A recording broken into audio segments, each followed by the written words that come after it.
بسم الله الرحمن الرحيم نحمده ونصلي على رسوله الكريم أما بعد فأعوذ بالله من الشيطان الرجيم بسم الله الرحمن الرحيم يا أيها الرسل كلوا من الطيبات واعملوا صالحا إني بما تعملون عليم. وقال تعالى يا أيها الناس كلوا مما في الأرض حلالا طيبا ولا تتبعوا خطوات الشيطان إنه لكم عدو مبين. صدق الله العظيم.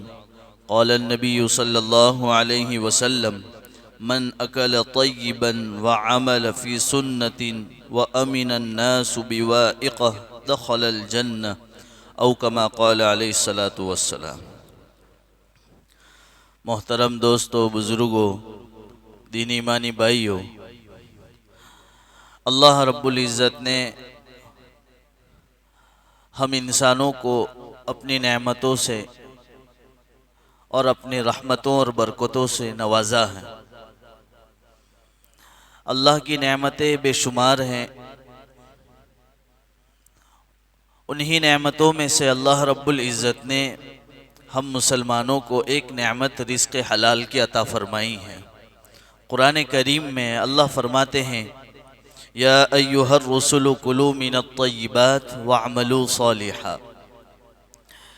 یہ حکم جو دیا گیا قرآن کریم میں، یا ایھا الرسل، اے نبیو، اے رسولو، کلوا من الطیبات، پاکیزہ کھانا کھاؤ، رزق حلال کھاؤ. حالانکہ ایسا ہو سکتا ہے کہ جس کو اللہ نبی بنائے وہ حرام مال کھاوے؟ ایسا نہیں ہو سکتا. لیکن رسول کو حکم دے کر ہمیں تعلیم دینا مقصود ہے کہ کبھی کبھی بڑوں کو سمجھا کر جو ہیں چھوٹے بھی اس میں شامل ہو جاتے ہیں. اللہ نے یہ حکم رسولوں کو دیا اور رسولوں کے ضمن میں ہم انسانوں کو بھی دیا. مفسرین لکھتے ہیں کہ کیا مطلب ہے ان چیزوں کا؟ کلو من الطیبات یعنی پاکیزہ کھاؤ، واعملوا صالحا، بات ایک ساتھ میں چل رہی ہے. کلو من الطیبات واعملوا صالحا، کہ پاکیزہ اور حلال رزق کھاؤ اور نیک عمل کرو. واعملوا صالحا، مفسرین یعنی قرآن کریم کی باتوں کی جو تشریح کرتے ہیں وہ لکھتے ہیں کہ اللہ کا یہ فرمانا کلوا من الطیبات واعملوا صالحا، اس کا ایک کنیکشن ہے، ایک مطلب ہے. کیونکہ اللہ جو ہے احکم الحاکمین ہے، ایسی ویسی باتیں نہیں کرتا ہے. تو اللہ کی باتوں میں حکمتیں بھری ہیں. تو کیا حکمت ہے؟ مفسرین لکھتے ہیں کہ جو شخص بھی محنت کر کے اور جد و جہد کر کے حلال رزق کماتا ہے، اپنے گھر والوں کو حلال رزق کھلاتا ہے، حلال کمائی سے پرورش کرتا ہے، نیک عمل کی توفیق اللہ اسے دیتا ہے. یہ اللہ کی بات ہے کہ جو شخص حلال کمائی کے لیے محنت کرتا ہے اور حلال روزی کھلاتا ہے، قرآن کا فرمان ہے وَاعْمَلُوا صَالِحًا، نیکی کی توفیق مل جاتی ہے. اب آپ ذرا سوچو کہ اگر اعمال خیر میں، اعمال نیک میں، اعمال صالحہ میں کمی ہوتی ہے تو اس کا مطلب ہماری کمائی میں شائبہ ہے، شبہ ہے، کوئی نقص ہے جس کی وجہ سے اعمال خیر کی توفیق نہیں مل رہی. اب آپ کہیں مولوی صاحب ایسے کیسے ہو سکتا ہے؟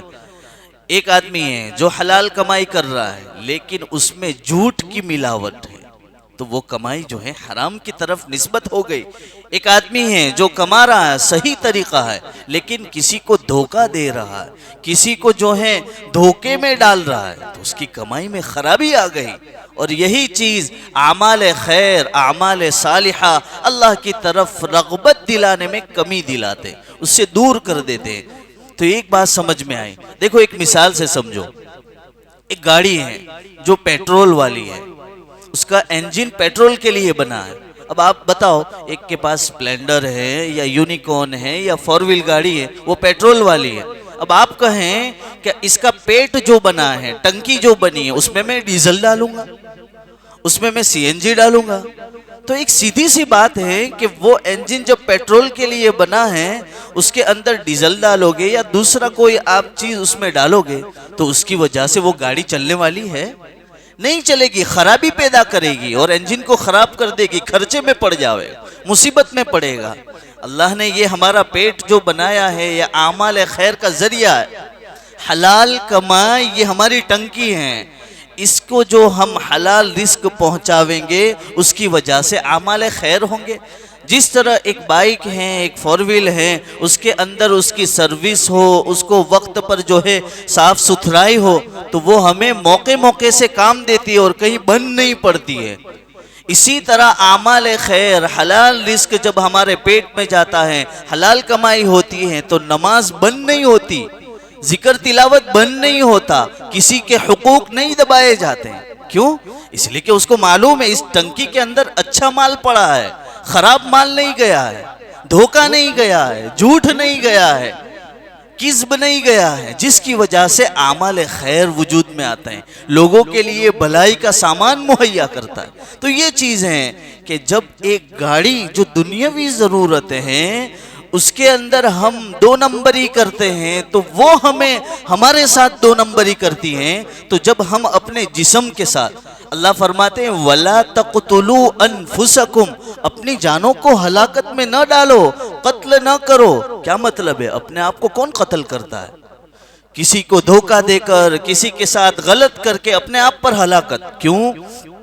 دنیا کا نیچر کا قانون ہے، ایک زمین ہے، حدیث کا فرمان الدنیا مزرعۃ الآخرہ، یہ دنیا آخرت کی کھیتی ہے۔ اب قرآن کریم میں بہت سی چیزوں کو کھیتی اور زمین کے ذریعے سے سمجھایا، کیونکہ ہم زمین والے ہیں، ہماری پیدائش زمین سے، مٹی سے ہوئی، اس لیے ہم کو سمجھانے کے لیے اس طرح بتایا۔ اب آپ بتاؤ، جس زمین میں ہم نے چاول بویا ہو تو وہاں سے گنا کبھی نہیں نکل سکتا، یہ نیچر کا قانون ہے۔ تو آپ خود بتاؤ کہ جس پیٹ کے اندر اگر ہم نے لقمہ حرام کو ڈالا ہو وہاں سے خیر کا وجود کیسے ہو سکتا ہے؟ ممکن ہی نہیں ہے۔ اسی لیے حلال رزق کی ترغیب اللہ نے قرآن کریم میں دی ہے۔ دوسری جگہ ارشاد فرمایا، سورہ بقرہ کی 186 آیت یا 168ویں آیت ہے، یا ایھا الناس کلوا مما فی الارض حلالا طیبا ولا تتبعوا خطوات الشیطان، جب نیک کام اور حلال کمائی کی طرف آگے بڑھو گے، یا ایھا الذین آمنوا، یہ ایمان والوں کو حکم، کلوا مما رزقناکم، کلوا مما فی الارض حلالا طیبا، کیسا رزق کھاؤ زمین میں پھیل کر، حلال رزق طلب کرو، حلالا طیبا۔ اس کے ساتھ میں ابھی کنیکٹ آیت ہے، وَلَا تَتَّبِعُوا خُطُوَاتِ الشَّيْطَانِ، مال کی لالچ میں اور جو ہے مال کو بڑھانے کی لالچ میں ایسا نہ ہو، وَلَا تَتَّبِعُوا خُطُوَاتِ الشَّيْطَانِ، شیطان کے نقش قدم پر نہ چلنا، یعنی ایسا نہ ہو کہ یہ لالچ، مال کی لالچ ہمیں جو ہے گمراہی کی طرف لے جاوے۔ اللہ پھر آگے فرماتے ہیں کیوں میں ایسا کہہ رہا ہوں؟ یہ اس لیے کہہ رہا ہوں کہ ہماری دنیا اور آخرت دونوں خراب نہ ہو۔ اِنَّهُ لَكُمْ عَدُوٌّ مُبِينٌ، یہ تو بہت بڑا دشمن ہے۔ اللہ ایسی خبر دے رہا ہے پکی پکی کہ دشمن کون ہے، اور وہ تمہارے کاروبار کو، دنیا اور آخرت کی زندگی کو تباہ و برباد، ہماری نسلوں کو تباہ و برباد کر دینے والا کون ہے۔ اگر ہم مال کی حرص میں اتنے آگے بڑھ گئے کہ پھر ہم نے حلال حرام دیکھنا چھوڑ دیا، پھر ہم نے ظلم ستم کرنا شروع کر دیا، پھر جو ہے ہم نے غبن، دھوکہ، یہ سب کرنا شروع کر دیا، تو کیا ہو گیا؟ حلال مال اب وَلَا تَتَّبِعُوا خُطُوَاتِ الشَّيْطَانِ بن گیا۔ اب جو ہے شیطان کے نقش قدم پر چلنے لگ گئے، ان کی پیروی کرنے لگ گئے۔ اللہ کا فرمان اِنَّهُ لَكُمْ عَدُوٌّ مُبِينٌ، جس کی پیروی کر رہے وہ تو ہمارا دشمن ہے۔ اور دنیا کا اصول ہے کوئی بھی دشمن کے ساتھ جو ہے اچھائی نہیں کرتا ہے۔ ہاں نبی کا یہ فرمان ہے دشمن کے ساتھ بھلائی کرنا، لیکن یہ تو ایسا دشمن ہے کہ قرآن خود خود کہہ رہا ہے، اللہ خود کہہ رہا ہے کہ آخرت خراب کر دے، اس کے ساتھ تو کوئی دوستی نہیں ہے۔ تو ہم جو ہیں اس مہینے کی شروعات میں اپنا کاروبار میں تبدیلی کر رہے ہیں، ہم اپنی زندگی میں تبدیلی کر رہے ہیں، تو توبہ و تائب اور اللہ سے معافی تلافی کر کے رجوع اللہ کر کے اپنی زندگی کو اب چینج کریں۔ جیسے سال نیا شروع ہوا، زندگی بھی نئی شروع ہو رہی ہے، اب نیا سال ہے تو کیا کریں گے؟ ایک عمل میں نے جو ہے گزشتہ جمعہ میں بتایا، یہ عمل ایسا ہے کہ اس کے اندر اپنی پیٹ والی ٹنکی میں رزق حلال پہنچے اور اس کی وجہ سے سب چیزیں ہماری اچھی رہیں، اس کے لیے یہ قرآن کریم کی آیت ہے۔ ایک جگہ اللہ نے فرمایا، اب دیکھو رزق حلال کی بات آ گئی، اس کے بعد اللہ فرماتے ہیں یا ایھا الذین آمنوا لا تأکلوا اموالکم بینکم بالباطل۔ اللہ کا فرمان ہے سورہ نساء کی 29ویں آیت، اللہ فرماتے ہیں جیسے حلال کمائی کی ترغیب دی ہے، اسی طرح کسی کا مال ناحق نہ کھاؤ، ظلم کر کے نہ کھاؤ، دھوکہ نہ دے کر کھاؤ، یعنی کسی کو دھوکہ نہ دینا، کسی کے سامنے جھوٹ نہ بولنا، اپنے مال میں جو ہے خرابی پیدا کر دے گا۔ تو یہ قرآن کریم کی آیت ہو گئی، یا ایھا الذین آمنوا، ایمان والو، لا تأکلوا اموالکم بینکم بالباطل۔ باطل کا مطلب یہی ہے کہ کسی کے ساتھ دھوکہ کر کے، کسی کے ساتھ ظلم کر کے کسی کا مال نہ کھاؤ۔ تو دیکھو اسلام تو کتنا پیارا ہے، ہمیں یہ حکم دے رہا ہے کہ کسی کے ساتھ برا نہیں ہونا چاہیے، کسی کو دھوکہ نہیں دینا چاہیے۔ تو یہ کہ کسی کے مال پر ظلم ہو اور ہم جو ہے اپنی تجارت، اپنے کاروبار، اپنے بزنس میں جو ہے کسی کے ساتھ دھوکہ دڑی کریں تو وہ مال جو ہے حرام کی بجائے حرام کی طرف چلا جاتا ہے۔ تو یہ قرآن کریم کی آیت ہو گئی جس سے ہمیں ترغیب ملتی ہے، بات سمجھ میں آتی ہے کہ رزق حلال کی کتنی اہمیت ہے اور نسلوں کے اندر جو ہیں اس کے ثمرات ظاہر ہوتے ہیں، اس کے فائدے ظاہر ہوتے ہیں۔ قرآن کریم کی ایک آیت ہے وَجَعَلْنَا لَكُمْ فِيهَا مَعَائِشْ قَلِيلًا مَا تَشْكُرُونَ، سورہ اعراف کی 10 نمبر کی آیت ہے۔ مولانا طارق جمیل صاحب ابھی کہیں باہر کے سفر میں تھے تو فرما رہے تھے، دیکھو بہت سی چیزیں ہیں، حضرت مولانا فرما رہے تھے کہ آپ جو ہے جس ملک میں رہ رہے ہیں وہاں کا تو کام کرنے کا طریقہ ہی بدل گیا۔ قرآن کہہ رہا ہے وَجَعَلْنَا لَكُمْ فِيهَا مَعَائِشْ، کہ ہم نے روزی کے اسباب اس میں پیدا کر دیے اور وہ بھی دن میں۔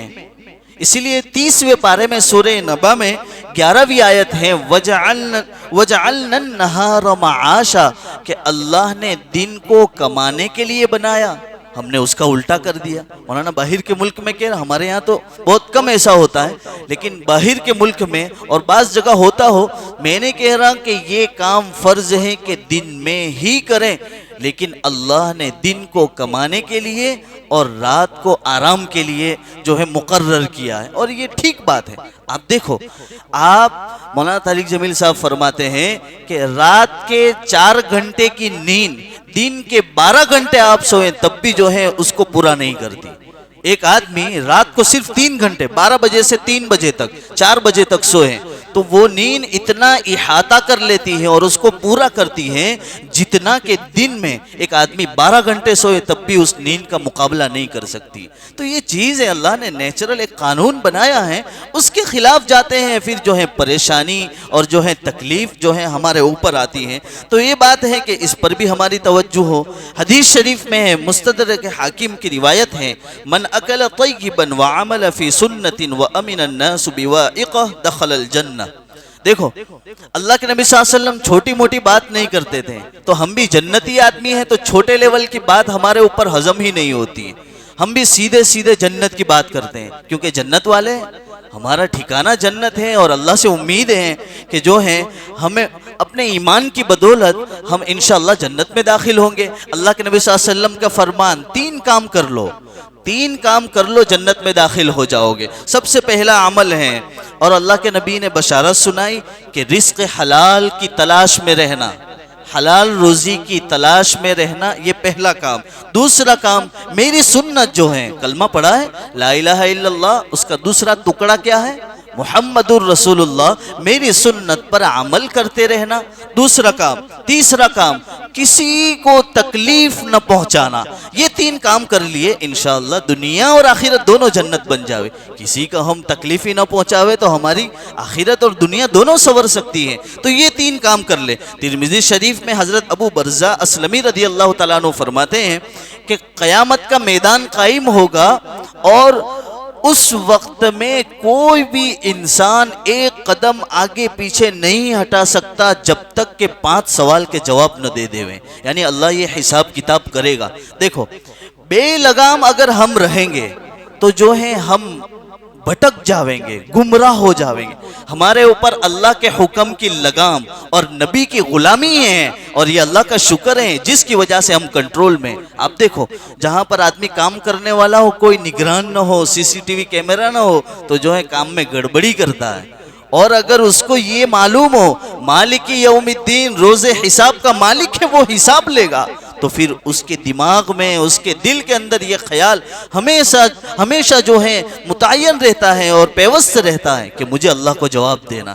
تو حضرت ابو برزہ اسلمی رضی اللہ تعالیٰ عنہ روایت کرتے ہیں کہ ایک آدمی کو اللہ عمر دے تو وہ عمر کہاں گزاری، اللہ اس کے بارے میں سوال کرے گا۔ دوسرا سوال ہوگا کہ اللہ نے علم دیا تھا، اس پر عمل کتنا کیا۔ تیسرا سوال ہوگا جو ہمارے موضوع سے کنیکٹڈ ہیں، مال کیسے کمایا، اور چوتھے نمبر پر کہاں خرچ کیا۔ یہ سوال ہوگا اللہ کے یہاں، اس وقت تک آگے پیچھے قدم نہیں ہٹا سکتا۔ اور 5واں سوال، اللہ نے زندگی دی تھی، اس زندگی کے اوقات کو کیسے گزارا۔ تو دیکھو، اللہ کے یہاں ہمیں حساب کتاب دینا ہے۔ اپنی زندگی جو ہے بے مول نہیں ہے، بہت قیمتی ہے اور بہت انمول ہے۔ تو اس زندگی کو کامیاب بنانے میں اپنے مال کا صحیح مصرف متعین کرنا بہت ضروری ہے۔ ابن حبان کے اندر ایک روایت ہے، حضرت انس رضی اللہ تعالیٰ عنہ فرماتے ہیں کہ میت کے ساتھ صرف 3 چیزیں جاتی ہیں۔ ایک گھر والے، ایک آدمی مر جاتا ہے، اس کے بعد 3 چیزیں کنیکٹ ہوتی ہیں۔ ایک گھر والے ہوتے ہیں، اور اس کے ساتھ میں دوسرا ایک مال ہوتا ہے، تیسرا اعمال ہے۔ لیکن یہ دونوں چیزیں، پہلی دونوں چیزیں گھر والے اور مال، وہی چھوٹ جاتا ہے اور اعمال اس کے ساتھ جاتے ہیں۔ اس لیے فرمایا گیا کہ اعمال کی فکر میں رہو، کیونکہ ہم کس فکر میں؟ اپنے گھر والوں کی فکر میں، اپنے مال بڑھانے کی فکر میں۔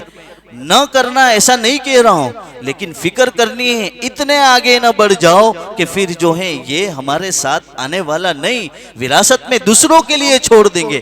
آنے والا ہے اعمال صالحہ، اعمال آویں گے، تو اس کی فکر ہمیں کرنی چاہیے۔ دیکھو، ہم سب لوگ جو کام کر رہے ہیں اس کے اندر ہم سوچیں کہ بہت سارے کام وہ ہیں۔ گزشتہ میں نے کہا تھا کہ جمعہ میں کچھ اعمال کرنے، 6 اعمال بتائے تھے، اس کی نیت کر لو۔ تو اسی طرح دیکھو، بہت سارے ہمارے انبیاء کرام، ہمارے اکابر، ہمارے بڑے اور نبی جو گزرے ہیں، رسول جو گزرے، انہوں نے بھی ایسے کام کیے۔ حضرت آدم علیہ السلام کھیتی باڑی کا کام کرتے، تو جو آدمی کھیتی باڑی کرتا ہو وہ یہ نیت کرے کہ آدم کی سنت پر عمل کر رہا ہوں۔ کیا ہی بہترین ہے کہ سنت پر عمل کرنے کی نیت کر لی، کام تو کر ہی رہے ہیں، تو اس پر اجر و ثواب ملے گا۔ حضرت نوح علیہ السلام بڑھئی کا کام کرتے تھے، حضرت ادریس علیہ السلام درزی کا کام کرتے تھے، حضرت ہود اور صالح علیہ السلام کھیتی باڑی کا کام کرتے تھے، حضرت شعیب علیہ السلام جانور پالتے اور دودھ بیچتے تھے۔ کتنا بہترین کام ہے۔ چھٹا، حضرت موسیٰ علیہ السلام بھیڑیاں بکریاں چراتے تھے، حضرت داؤد علیہ السلام زرہ بناتے تھے، یعنی لوہار کا کام کرتے تھے، حضرت سلیمان علیہ السلام بادشاہ ہونے کے باوجود جو ہے ٹوکریاں بناتے، ٹوکریاں جو بانس کی بناتے ہیں گول گول، وہ ٹوکریاں بناتے، زنبیل بناتے۔ ہمارے نبی صلی اللہ علیہ وسلم بکریاں بھی اجرت پر چرائی اور اس کے ساتھ میں کپڑوں کی تجارت وغیرہ کی ہے۔ تو یہ باتیں میں اس لیے بتا رہا ہوں کہ ہمارے نبیوں نے یہ کام کیا ہے تو ہمیں کرنے میں کوئی شرم نہیں ہے، صرف ہماری نیت کہ یہ کام کر رہے ہیں، اس میں میری یہ نیت ہے، اس کی وجہ سے یہ ہوگا۔ مشکات شریف میں ہے، حضرت عمر رضی اللہ تعالیٰ عنہ اس کے راوی ہیں، انما الاعمال بالنیات، کہ ہمارے اعمال کا دار و مدار کس پر ہے؟ نیتوں پر ہے۔ نیت بدلیں، ہر کام میں اگر نیت بدلے گے تو انشاءاللہ وہی کام ہمارے لیے فائدہ مند ثابت ہوگا۔ قاری اسامہ صاحب آنندی ادام اللہ فیوزہم علینا ایک بیان میں فرما رہے تھے کہ ایک نیشاپور کا تاجر بنیا تھا، وہ بنیا جو ہے اس کی دکان چلتی نہیں تھی۔ اب اس بنیے نے دیکھا کہ ہمارے گاؤں کے قریب میں ایک شیخ ہیں، تو کسی نے کہا کہ قریب میں شیخ آئے ہوئے، اپنی شکایت لے کر وہاں جائیں۔ یہ بنیا جو ہے شیخ کے پاس گیا اور کہنے لگا کہ حضرت شیخ اس طرح کا معاملہ ہے، میری دکان چلتی نہیں، ٹھپ پڑ گئی ہے، کیا کریں؟ حضرت شیخ نے کہا کہ جو آپ ناپ تول کرتے ہیں اس میں کمی کرتے ہیں، اس کو چھوڑ دیں۔ بنیا کہنے لگا میں نے تو اپنی یہ پرائیویٹ بات کہی نہیں، حضرت شیخ کو کیسے پتا چل گئی؟ تو جو ہے دل ہی دل کے اندر اس نے کہا کہ میں انشاءاللہ اب ناپ تول میں کمی نہیں کروں گا، اور اس بنیے نے یہ تہیہ کیا، یہ نیت کی کہ اب میں تول کر نہیں دوں گا، میں خود تول کر نہیں دوں گا، جو بھی گاہک آئے گا وہ خود تول کر لے جاوے گا، جتنا چاہے اتنا تول کر لے جاوے گا۔ کچھ وقت گزرا، حضرت شیخ وہی تھے، کچھ وقت گزرا تھا کہ اللہ نے اتنا مالدار بنا دیا کہ اس کے جو کاٹلے تھے، کاٹلے وزن کرنے کا جو آلہ ہوتا ہے، وہ کاٹلے سونے کے بنا دیے اس نے، یعنی اتنی مالداری ہو گئی کہ وہ وزن کرنے کے کاٹلے بھی سونے کے بنا ڈالے۔ اور پھر جو ہے حضرت شیخ کے پاس گیا اور حضرت شیخ سے کہنے لگا کہ جو ہے شیخ میری روزی میں اتنی برکت ہو گئی ہے کہ وہ اب وزن کرنے کے کاٹلے بھی میں نے سونے کے خرید لیے، اس سے وزن کرتا ہوں۔ تو شیخ نے فوراً ہی اس کی تربیت کے لیے کہا کہ یہ سونے کے کاٹلے دریا میں پھینک دو۔ تو کہتے ہیں پہلے جب روزی نہیں تھی اور لالے پڑے ہوئے تھے تو حضرت نے یہ کہا کہ جو ہے اس طرح کریں، اب جو ہے پھر سے ریٹرن وہیں چلے جانا، یعنی روزی پھر سے چھن جاوے گی۔ لیکن جو ہے حضرت کی بات تھی تو انہوں نے جتنے سونے کے کاٹلے تھے وہ سب دریا میں ڈال دیے۔ کچھ وقت گزرا، ایک قافلہ دریا کے کنارے سے گزرا تھا، اور ایک نیچر کا قانون ہے کہ وزنی چیز ڈوب جاتی ہے، نکلتی نہیں ہے۔ لیکن اتفاق ایسا ہوا کہ وہ جتنے سونے کے کاٹلے تھے وہ سب کنارے پر آ گئے، اور قافلے کے اندر جو وہاں سے گزرے تھے پیروں میں وہ کاٹلے لگے، اور جو ہے انہوں نے دیکھا تو کہا کہ سونے کا کاٹلے والا تو ایک ہی بنیا ہے، ایک ہی تاجر ہے، اس کو لوٹا دیتے ہیں۔ اور وہ کاٹلا پھر سے لا کر جو ہے اس بنیے کو دے دیا۔ کیوں؟ اس لیے کہ یہ خود امانت دار بن گیا تھا، دھوکہ نہیں کرتا تھا۔